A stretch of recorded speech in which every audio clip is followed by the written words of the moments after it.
Ya estamos de vuelta aquí en Sus Noticias y tal como le anunciábamos, nos encontramos con Danitza Ortiz, quien es Seremi de Gobierno de Los Lagos, con el fin de analizar el análisis, las consecuencias, las proyecciones y eventualmente los cambios en las políticas que se puedan dar luego de los resultados de las elecciones de este domingo. ¿Cómo está? Muy buenas tardes. Bienvenida a Sus Noticias. Muchas gracias. Como Seremía de Gobierno siempre agradecemos que abran aquí, bueno, en este caso su casa, ¿cierto?, televisiva, para poder transmitir y comunicarnos con las vecinas y los vecinos de acá.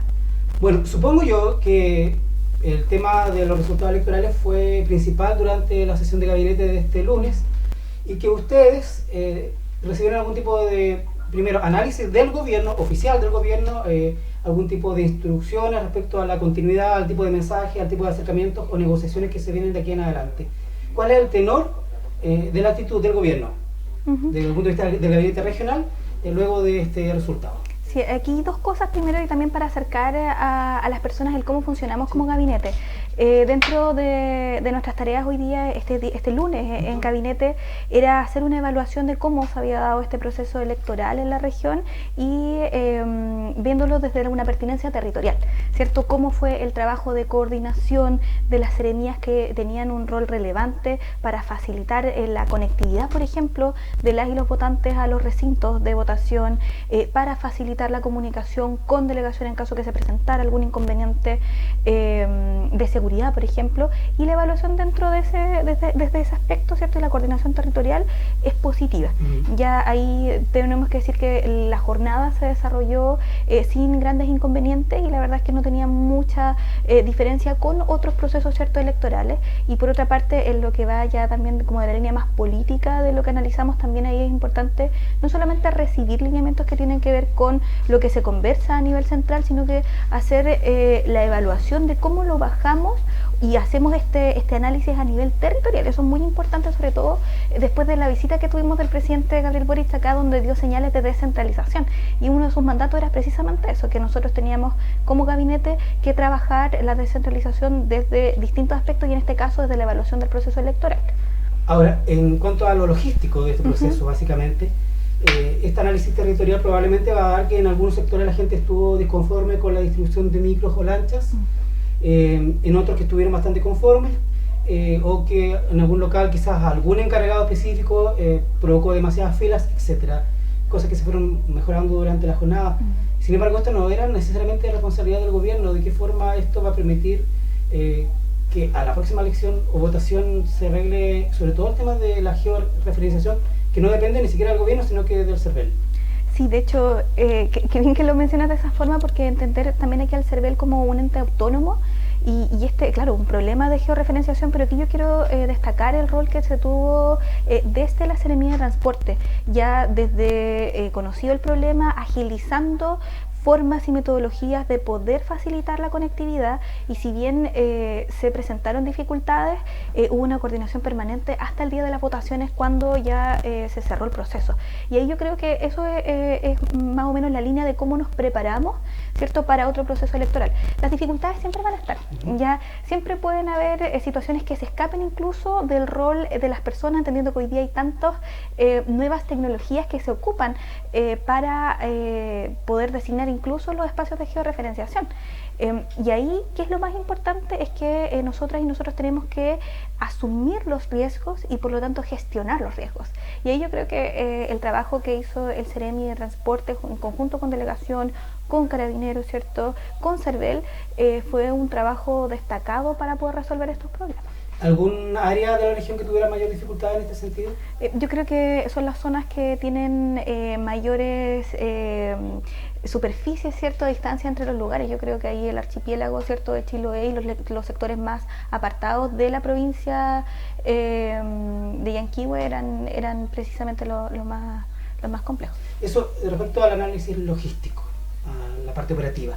Pero, ¿hacen ustedes o harán algún tipo de análisis o recibirán algún tipo de instructivo de tipo político por parte del gobierno central respecto a la labor que van a realizar o van a modificar o van a intensificar luego de las elecciones? Sí, hoy día ya hay algunas impresiones que se han hecho tanto a nivel territorial como a nivel central. En primer lugar, es valorando todo espacio democrático. ¿ya? Y más de que hacer un análisis, ¿cierto?, de cómo se da la correlación de fuerzas políticas, ¿cierto?, que ese no es nuestro rol hoy día.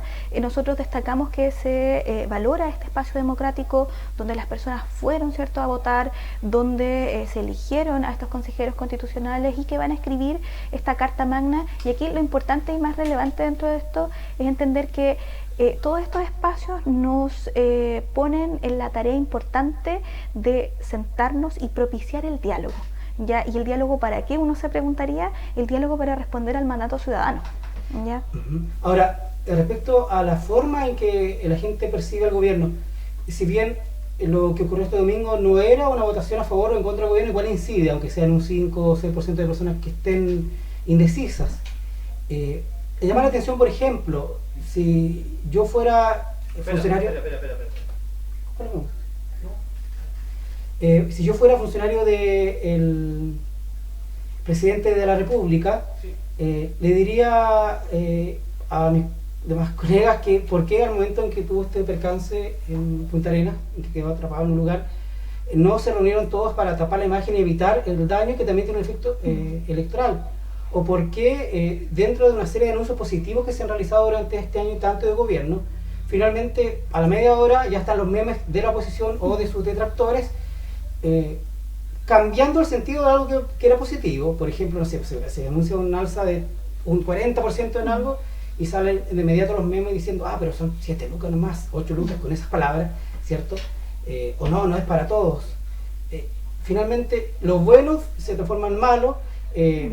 En materia, qué sé yo, de inmigrantes, este gobierno volvió a controlar las fronteras, por eso tuvo problemas que en Perú, pero finalmente la oposición lo transforma en un problema contra el gobierno, diciendo que se va a generar una crisis migratoria que en realidad venía desde antes, cuando el gobierno está aplicando las soluciones que antes no se dieron. Entonces, ¿de qué forma se puede revertir esto? De que el mensaje que se transmite como estructura gobierno llega un poco más positivamente a la ciudadanía.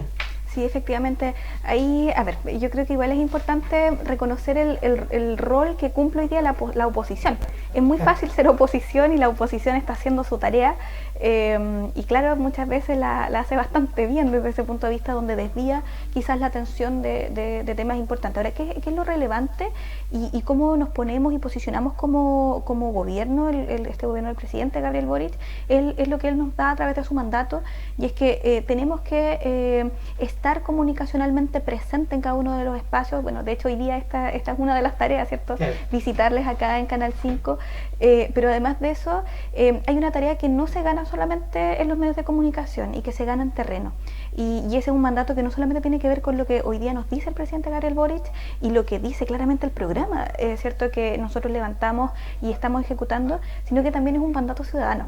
Yo les voy a contar como anécdota, cuando nosotros salimos a terreno y vamos a hacer actividades específicamente ahora desde la División de Organizaciones Sociales, que es un departamento de nuestra seremía, la gente agradece mucho el tenernos allá, y de hecho de palabras de las mismas personas. El otro día, por ejemplo, en San Pablo nos decían, nunca habíamos tenido a una autoridad de gobierno sentada con nosotros haciendo una capacitación, junto con el equipo evidentemente de la Seremía de Gobierno. Entonces yo creo que esas son cosas que cambian la lógica del gobierno del presidente Gabriel Boric en relación a todos los otros gobiernos, además de iniciativas que son históricas. Por ejemplo, el anuncio que hace el presidente Gabriel Boric en esta visita a la región es el anuncio de descentralización más concreto e importante de vuelta a la democracia. Entonces, claro, uno dice, pero ¿y por qué de repente se loda con otras noticias que no le dan el realce? Bueno, ahí es la tarea de nosotros, el desafío de, si estamos haciendo un trabajo medido de esta forma, tenemos que intensificarlo a duplicar. Ahora, hay otro tipo de desafío que tiene que ver con las tecnologías disponibles hoy.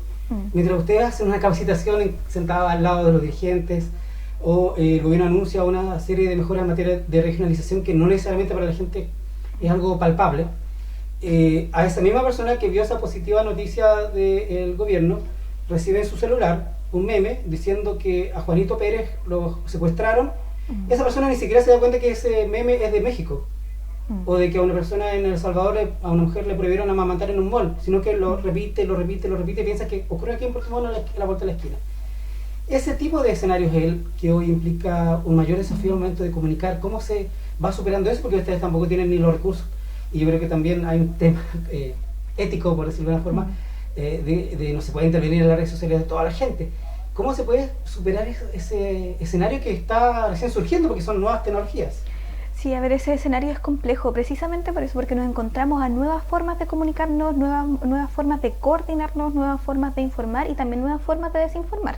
Ya todo esto va cambiando, va muy rápido y ahí el desafío nuevamente es tenemos que usar herramientas tecnológicas, las nuevas herramientas para poder hacer llegar las líneas de lo que está haciendo hoy día el gobierno cumpliendo un programa, ¿cierto?, de gobierno.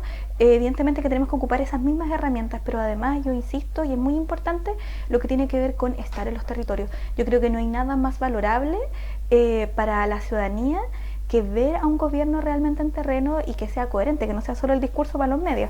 Entonces, y ahí también es una tarea importante y que créanme que constantemente estamos nosotras y nosotros conversando cómo estas estrategias comunicacionales las tenemos que profundizar, las tenemos que fortalecer, y ahí también es muy importante, y este es un llamado ya y un análisis que es mundial, o sea, tenemos un proceso de despolitización permanente en el mundo, en Latinoamérica, y además de desprestigio de la clase política como fenómeno latinoamericano y fenómeno en Chile también.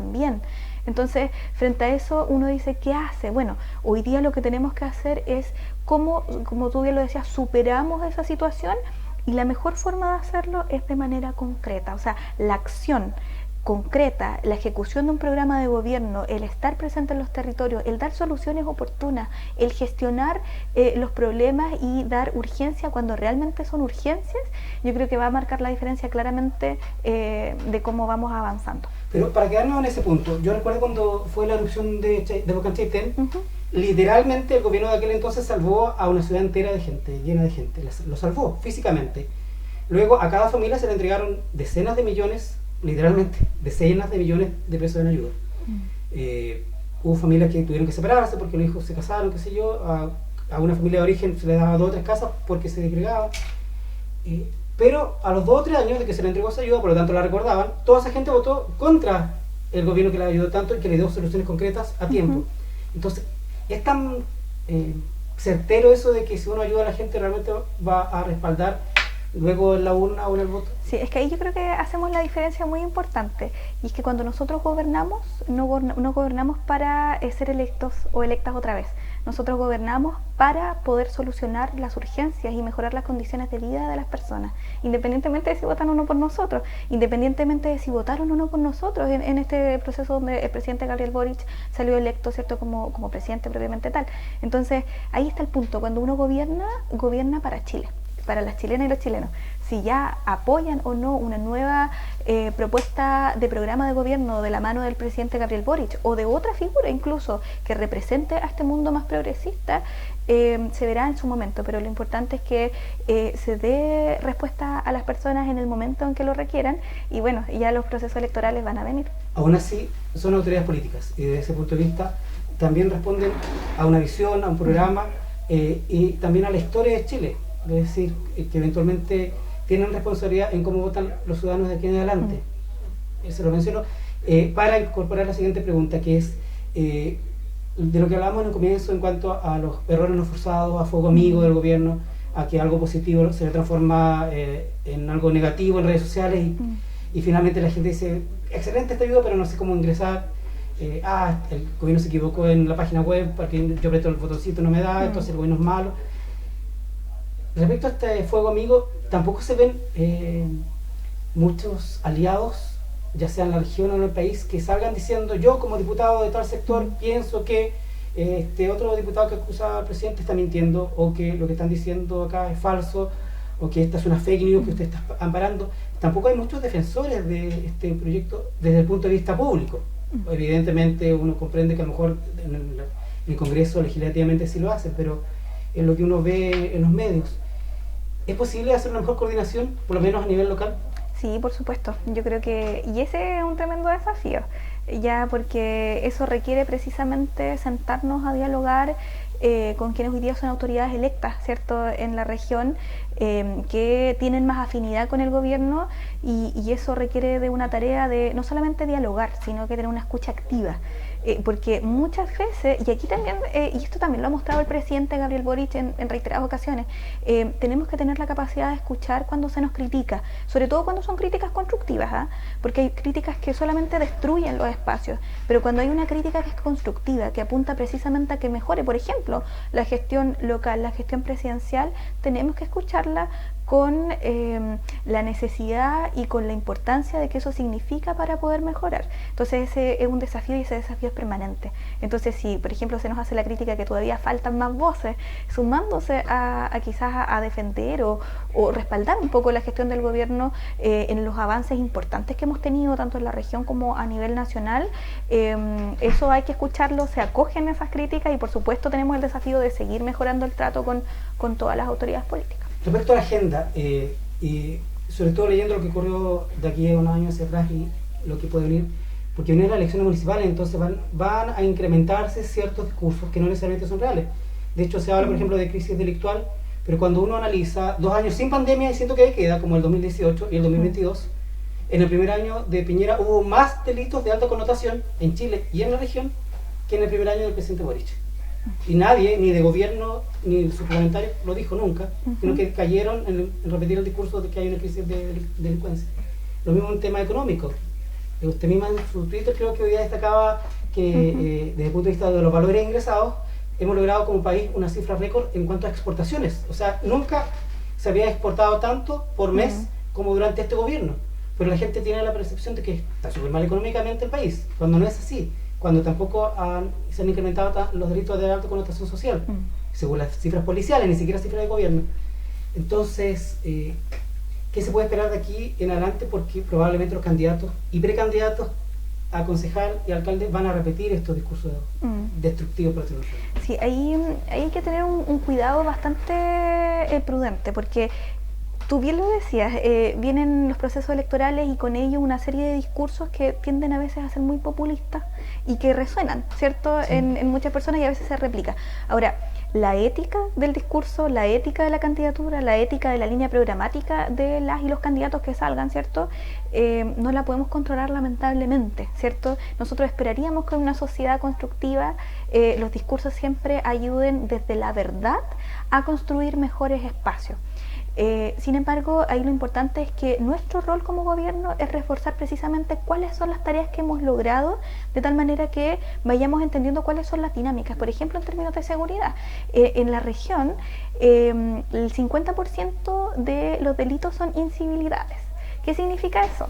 Que son porque hay una persona tomando alcohol en vía pública, ¿cierto? Porque son problemas de comportamiento en realidad, ¿cierto? En los entornos.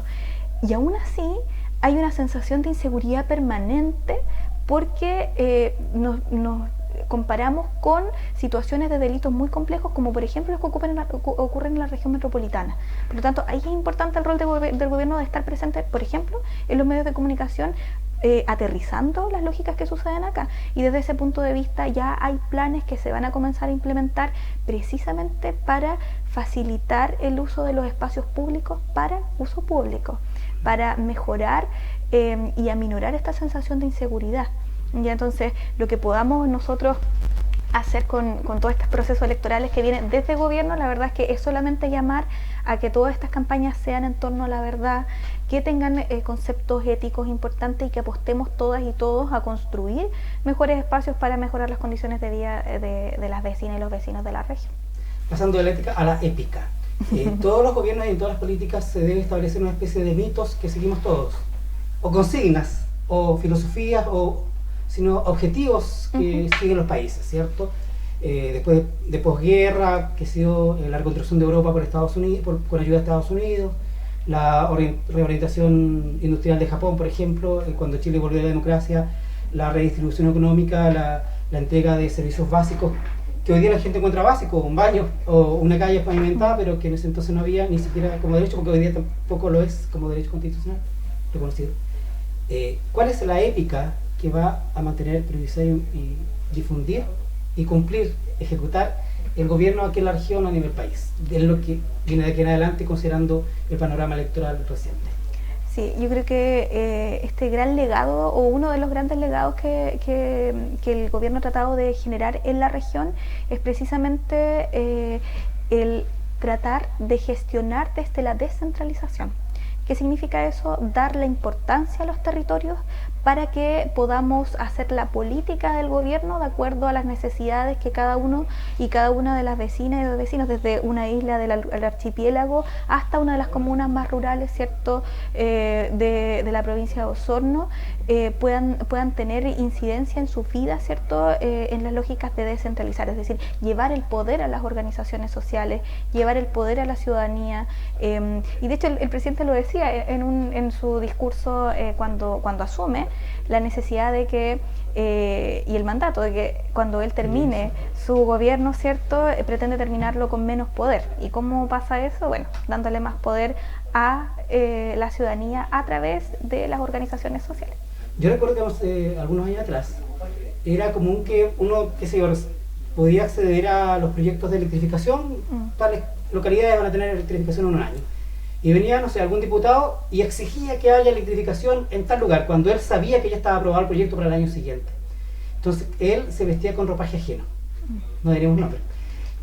¿Puede suceder eso también con esto del gobierno desde la región, de esta mayor regionalización y territorialidad en la gestión, que eventualmente terminemos construyendo casi cascos locales, que la gente no comprenda lo que se está haciendo por parte de la autoridad gubernamental desde el centro, entregándonos más poder en cuanto a la decisión de la asignación de recursos? ¿Es posible eso?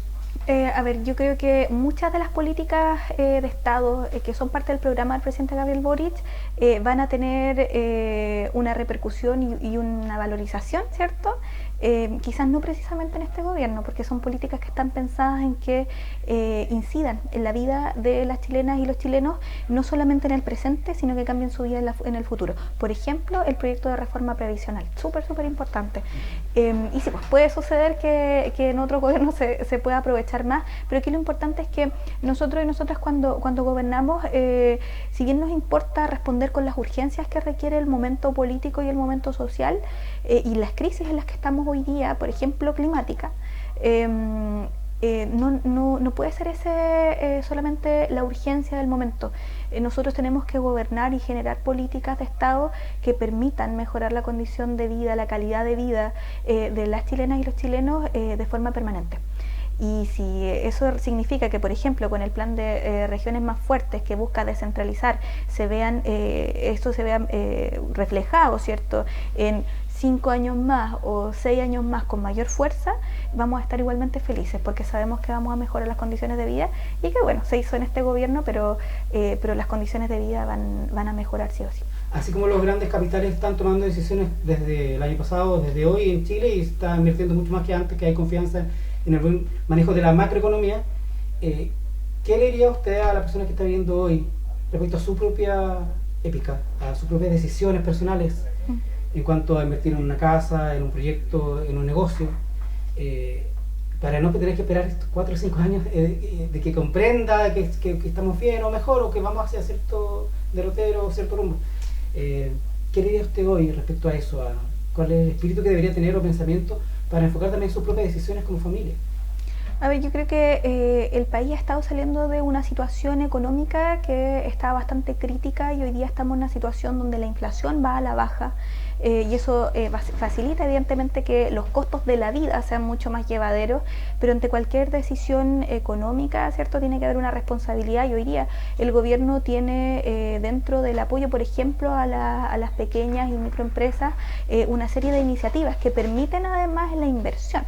Ya, entonces ahí lo importante, y ahí está la cartera precisamente de economía, ¿cierto?, que maneja a cabalidad cada uno de esos temas, pero muy importante eso, que entendamos que estamos en una situación de salir, ¿cierto?, de un proceso donde la inflación generó una repercusión importante en la economía familiar, donde el post-pandemia genera también un proceso importante en la economía familiar, pero además hay, dentro de todo hay una serie de iniciativas que van en la línea de la seguridad social. Por ejemplo, el bolsillo familiar electrónico, iniciativa que salió hace poquito y que permite también llevar el costo de consumir y comprar alimentos para las familias también de una forma más amigable con este aporte que hace el gobierno. Aparte de lo económico, cuál es el alma que debería entonces difundirse o predominar en el chileno medio como para comprender lo que estamos viviendo como proceso histórico a cargo de este gobierno. Precisamente eso, aprender a entender los procesos históricos, políticos y sociales en los que estamos, ¿ya? Y eso supone un esfuerzo que no queda solamente en la tarea de gobierno, sino que requiere un esfuerzo que es personal, pero por sobre todo aprender a diferenciar los discursos populistas, las noticias falsas, los mensajes, ¿cierto?, que van con una doble intencionalidad y no vivir de los mensajes del miedo. Ya hoy día, y a propósito de lo que hemos hablado tanto en esta entrevista, hay nuevos medios para comunicarse, hay nuevas tecnologías que nos permiten, ¿cierto?, acceder a información que antes nuestros padres, nuestras madres no tenían, y esa es también la invitación. O sea, cuando nosotros hablamos y somos muy críticos de la gestión de un gobierno, también tenemos que llevarlo a lo personal, ¿cierto? ¿Qué estoy haciendo yo, ¿cierto?, para poder informarme de mejor manera y comprender precisamente cómo van cambiando los procesos sociales que, a propósito, son muy largos, son fenómenos que no solamente se dan en Chile, son fenómenos que se dan en toda Latinoamérica y en el mundo, y tenemos que ir entendiéndolos también. Bueno, quisiera agradecerle a Danitza Ortiz, Seremi de Gobierno, por esta visita a Son Noticias y invitarla también para otras ocasiones y sobre todo a profundizar estos aspectos que tienen que ver con cómo la gente comprende su entorno, que es difícil, y sobre todo recobra la esperanza. Muchas gracias por estar con nosotros. No, muchas gracias a ustedes. Bueno, hasta aquí entonces las informaciones. Le invitamos para una nueva jornada informativa en Son Noticias en nuestra próxima edición.